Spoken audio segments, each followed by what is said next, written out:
నమస్తే friends.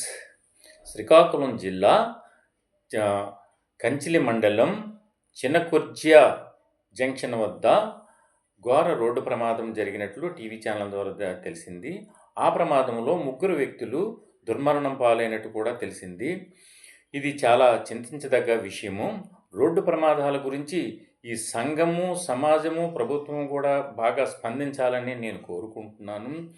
Automatic break system, automatic distance keeping system, automatic margin keeping system, automatic వాహన controlling system, driver యొక్క స్థితిగతులను, road యొక్క స్థితిగతులను, నీటి యొక్క స్థితిగతులను, గుంతలుంటే వాటి యొక్క స్థితిగతులను, బ్రిడ్జీలు తాలూకా స్థితిగతులను, వీటినన్నింటినీ కూడా కనిపెట్టి తెలియజేసేటువంటి అధునాతనమైనటువంటి పరికరాన్ని ప్రతి వాహనములోనూ అమర్చాలని ఈ యొక్క వీడియో ద్వారా మీకు తెలియజేస్తున్నాను.